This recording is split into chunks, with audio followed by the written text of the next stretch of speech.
Hi, my name's Carolyn. This is the first of a series of GelliPlate lessons I'll be giving you with recipes so that you can learn to use a GelliPlate and integrate it into your art practice.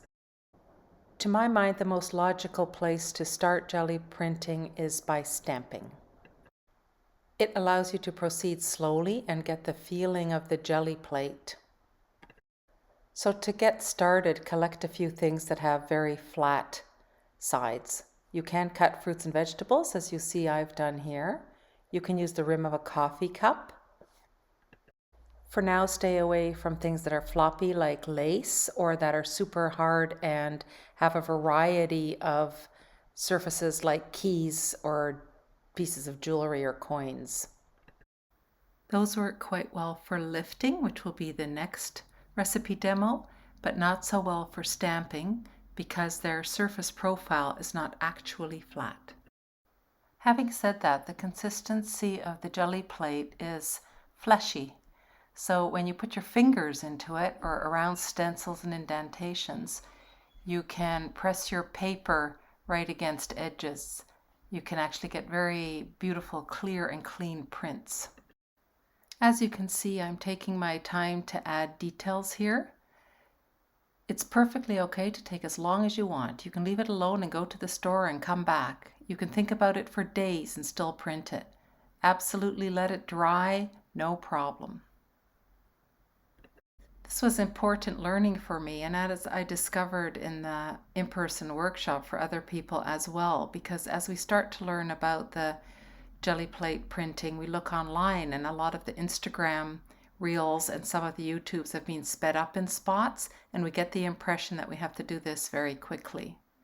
The only time you're actually in a hurry is with the paint coat you put on just before the final pull, which is the stage you're seeing here now. So the paper that makes the print has to be put on while the acrylic paint is wet. The acrylic paint that's already on the jelly plate gets picked up by this acrylic paint. It's more attracted to it. Once that's dry, once all the paint is dry, the jelly plate releases the acrylic paint, and that's how you can pick it up. That's what makes jelly plate printing unique. The acrylic paint is rejected or repelled by the silicone, I guess it is, of the jelly plate. There's no other printing method in which you pull up all the medium onto the paper. Usually there's some left and you literally have a print. What this is a peel. You peel all the paint off the gel plate and it adheres to the paper. So the acrylic paint becomes an incorporated mass or sheet that gets attached to your paper rather than to the jelly plate, and that's how you can pull it up.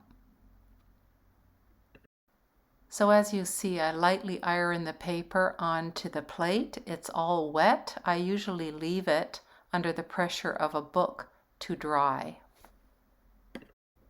So there is no absolute requirement for drying time. It completely depends on how much paint you've got, how wet your paint is, how thin it is, what your paper is like, what the temperature is, what the humidity is.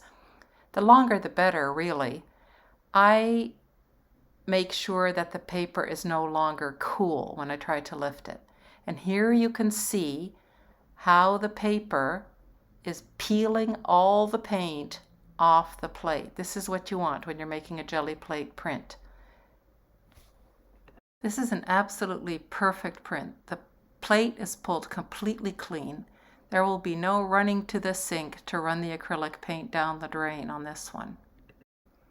Just pull nice and slow. It's all already dry. You can't change the outcome by pulling faster or slower. Take your time. It's an experiment in serendipity for sure. You cannot predict that every monoprint on a jelly plate will come out exactly the way you anticipate. There are so many variables, but that's part of the beauty of it. Giving time to this process vastly increases your chances of a good outcome. This paper has been completely plasticized by the acrylic lifted from the jelly plate. It's super smooth. There are no catches, no lumps, no bumps. It's as smooth as the GelliPlate surface it came off of. Here you can see a print of the same stamps that was pulled off way too soon. It was too wet and the fibers of the paper tore and they're still stuck onto the GelliPlate. Also, the print isn't as clear because all the paint wasn't picked up.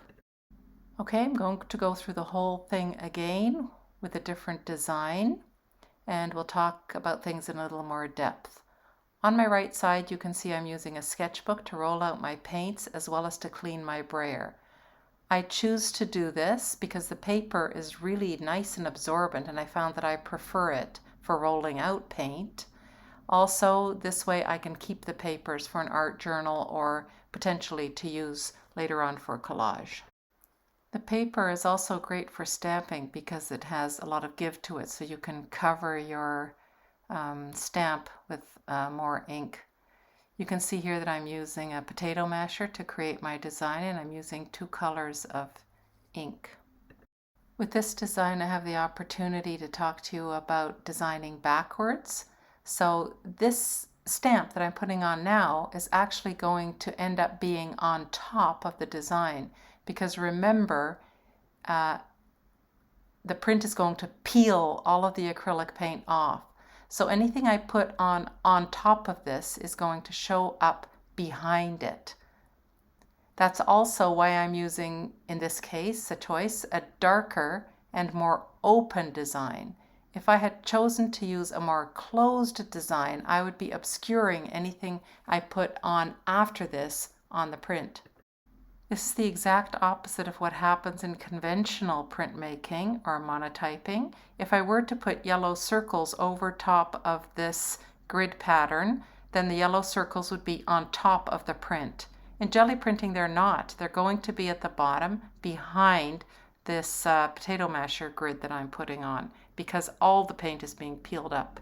So now I'm putting orange spool prints from a sewing thread spool, onto the GelliPlate. They are on top of the potato masher design, but in the print they're actually going to show up behind the potato masher design. It's this that makes jelly printing counterintuitive and more difficult to learn in the beginning. And this is the reason why I started with teaching stamping first. This backward designing concept is key for all successful jelly printing. This potato masher design is probably going to leave marks on the GelliPlate. Any marks left on the GelliPlate after a print are called ghosts. Ghosts left on the GelliPlate will show up at the top of any print you're making. Once you get the hang of it, you can use this to your advantage beautifully, for instance in botanical prints. Now I'm rolling yellow paint over the dried designs, and that's the wet coat that's going to pick up all the paint beneath it. I'm using a fairly light touch with the roller, and the first strokes should all go on in the same direction.